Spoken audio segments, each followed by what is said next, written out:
Sa bawat paghinga ko, may isang pangalan na bumabalik. Sa bawat tibok ng puso ko, may isang taong hindi ko malimutan.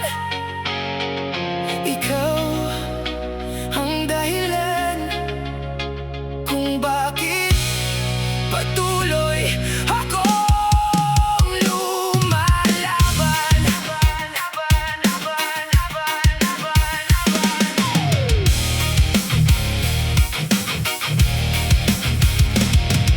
Noong dumating ka sa buhay kong puno ng pangamba, naging liwanag ka sa madilim kong umaga. Sa bawat luha na aking itinago sa mundo, ikaw ang kamay na marahang humawak sa puso ko.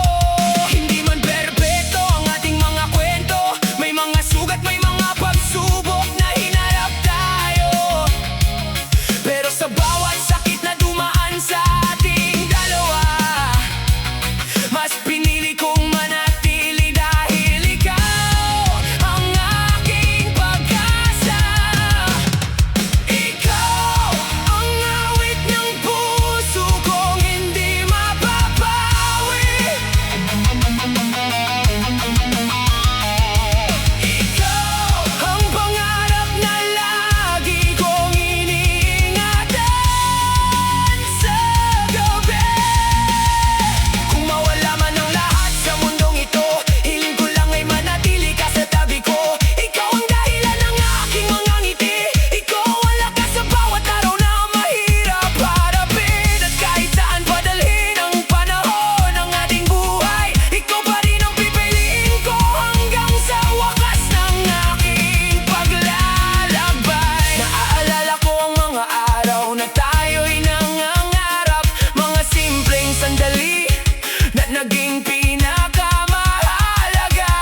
Walang kayamanang kayang pumantay sa halaga ng mga alaala nating tayo lang ang may gawa. Kung minsan man tayo ay mapagod sa laban, huwag nating kalimutan ang dahilan ng pagsisimula. Dahil ang pagmamahal na totoo at walang hanggan ay hindi sumusuko kahit ilang ulos ang dumaan. At kung dumating ang araw na tahimik ang mundo, hahanapin ko pa rin ang tinig mo. Dahil sa puso ko ay may isang katotohanan, ikaw ang pangalan ng aking pagmamahalan. Ikaw ang himig ng puso kong nagmamahal.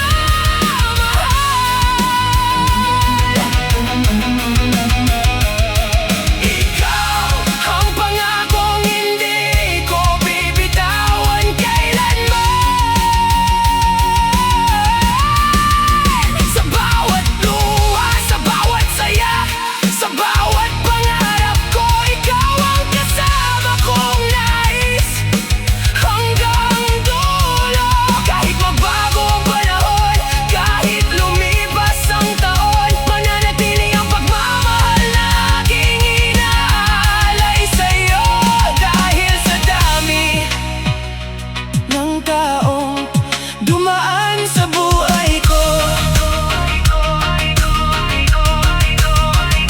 ikaw pa rin, ikaw lang ang pipiliin ko.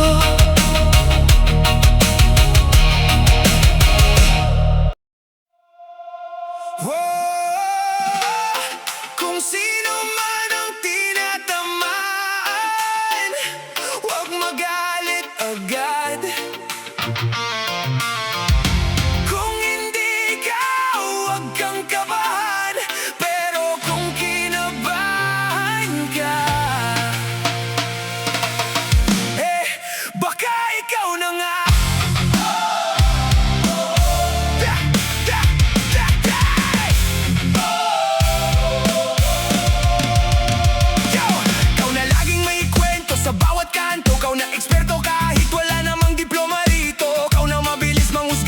pagkakamali, pero sariling pagkukulang hindi man lang masuri. Ikaw na laging bida sa bawat usapan, kahit hindi ka naman kasama sa pinagmulan. Ikaw na mahilig magpayo sa buhay ng iba, pero sariling problema hindi pa rin maayos na maibaba. Ikaw na nakatingin lagi sa pagkukulang, pero sariling bakuran hindi man lang nalilinisan. Ay! Ikaw na may sinasabi sa likod ng kaibigan, pagharap sa kanila akala mo napakabait naman. Ikaw na laging may patama pero ayaw magpahalata. Ikaw na kapag tinamaan biglang nagagalit. Ikaw na parang santo kung magsalita, pero sa likod ng ngiti mo iba palang istorya. Ikaw na laging online sa social media, mahilig mag-post ng drama araw at gabi pa.